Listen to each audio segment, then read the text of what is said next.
بسم اللہ الرحمن الرحیم۔ معزز سامعین و ناظرین، السلام علیکم ورحمۃ اللہ وبرکاتہ۔ میں امید کروں گی کہ آپ سب خیریت سے ہوں گے، خوشحال ہوں گے۔ میری دعا ہے کہ اللہ تعالیٰ آپ کو خوش رکھے، آباد رکھے اور آپ سب کو اپنے حفظ و امان میں رکھے۔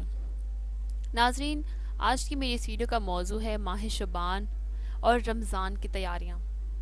آج جیسا کہ آپ سب جانتے ہیں کہ یہ شعبان المعظم کا مہینہ چل رہا ہے، جسے رمضان المبارک کی تیاری کا مہینہ بھی کہا جا سکتا ہے۔ اس لحاظ سے ہمیں اس مہینے میں آئندہ ماہ رمضان المبارک جو اپنے فضائل و برکات کے ساتھ ہم پر سایہ فگن ہونے والا ہے، اس کی تیاری شروع کر دیں۔ سیرت رسول اللہ صلی اللہ علیہ وسلم کے حوالے سے ہمیں یہ روایت ملتی ہے کہ آپ صلی اللہ علیہ وسلم ماہ شعبان میں بکثرت روزے رکھتے تھے اور صحابہ اکرام رضی اللہ تعالیٰ عنہ کو جمع کر کے ان کے درمیان رمضان کے فضائل کا تذکرہ کرتے اور اس ماہ کی اہمیت بیان کرتے تھے۔ اسی طرح امہات المومنین حضرت عائشہ رضی اللہ تعالیٰ عنہ روایت کافی مشہور ہے، کہتی ہیں کہ میں نے آپ صلی اللہ علیہ وسلم کو کسی بھی ماہ کے مکمل روزے رکھتے نہیں دیکھا سوائے رمضان کے، اور میں نے آپ کو شعبان سے زیادہ کسی ماہ کے نفلی روزے رکھتے نہیں دیکھا۔ اب جیسے کہ ان کی اس روایت سے پتہ چلا کہ آپ صلی اللہ علیہ وسلم ماہ شعبان میں بہت زیادہ روزوں کا اہتمام فرماتے تھے، اور صرف روزوں کا ہی نہیں بلکہ آپ صلی اللہ علیہ وسلم اس ماہ شعبان میں بہت زیادہ نیکیاں کرتے اور راتوں کو قیام کرتے، اللہ کی بہت عبادت کرتے۔ یہ حقیقت ہے کہ ایک انسان جب تک کھیت میں بیج نہیں ڈالے گا، موقع با موقع اسے سیراب نہیں کرے گا، تو کھیت کے لہلہانے کی توقع فضول ہے، اور ٹھیک یہی حال رمضان اور اس کی تیاری کا ہے۔ شیخ ابو بکرہ البلخی کہتے ہیں، ماہ رجب کاشتکاری کا مہینہ ہے، ماہ شعبان اس کی سیرابی کا مہینہ ہے، اور شہر رمضان کھیت کی کٹائی کا مہینہ ہے۔ اسی طرح ماہ رجب کو ہوا، شعبان کو گیم اور رمضان کو بارش سے تعبیر کرتے ہیں۔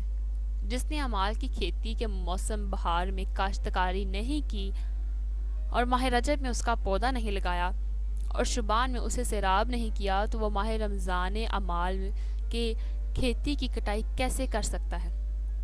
اگر ماہ رجب گزر گیا ہے تو کم از کم شعبان کے مہینے سے اس کی کوشش کی جائے۔ یہی ہمارے نبی اور اسلاف کا طریقہ رہا ہے، کیونکہ اب سب جیسے کہ آپ سب جانتے ہیں کہ رجب کا مہینہ تو ختم ہو چکا ہے۔ آپ صلی اللہ علیہ وسلم فرماتے ہیں کہ شعبان میں زیادہ سے زیادہ اللہ کو یاد کیا جائے، اللہ کی عبادت کیا جائے، کیونکہ یہ رجب اور رمضان کا درمیانی مہینہ ہے۔ تو اسی طرح اسی لحاظ سے ہماری ذمہ داری بڑھ جاتی ہے کہ ہم اس ماہ سے ہی عبادت و ریاضت، حقوق اللہ اور حقوق العباد کی ادائیگی میں خصوصی دلچسپی لیں، اور ابھی سے ہی آنے والے بابرکت مہینے کی تیاری شروع کر دیں۔ اگر ہم نے منصوبہ بند کوشش سے اس ماہ مبارک سے فائدہ نہیں اٹھایا اور خود کو اس میں ماہ مبارک کی نیکیوں اور اللہ تعالیٰ کی رضا کے حصول سے مالا مال نہیں کیا، تو رمضان المبارک جس طرح پہلے آتا رہا ہے، آنے والا بھی رمضان آئے گا، گزر جائے گا، اور ہم کو افسوس ملنے کے علاوہ کچھ ہاتھ نہ آئے گا۔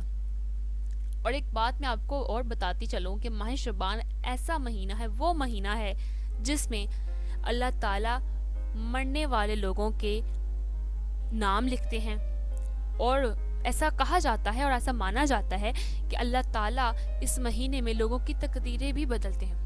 تو کیوں نہ ہم سب اللہ تعالیٰ کو راضی کر لیں اور اپنے تقدیر میں بہتر لکھوا لیں۔ اس لیے آئیے ہم لوگ ابھی سے رمضان کی تیاری میں لگ جائیں، اللہ کو راضی کرنے میں لگ جائیں، اور تقویٰ کی تربیت کے اس مہینے سے مستفید ہونے کا منصوبہ بنائیں۔ اللہ تعالیٰ ہمیں حسن عمل کی توفیق بخشے، آمین یا رب العالمین۔ امید کروں گی ناظرین کہ ویڈیو اچھی لگی ہوگی۔ اگر آپ کو ویڈیو اچھی لگی ہے تو لائک، شیئر اور کمنٹ ضرور کیجیے گا۔ آپ سے گزارش ہے کہ چینل کو سبسکرائب کر دیں اور بیل آئیکن کو پریس کر دیں تاکہ اپلوڈ ہونے والی ہر نئی ویڈیو کا نوٹیفیکیشن آپ کو ملتا رہے۔ اپنی دعاؤں میں یاد رکھیں۔ اللہ حافظ۔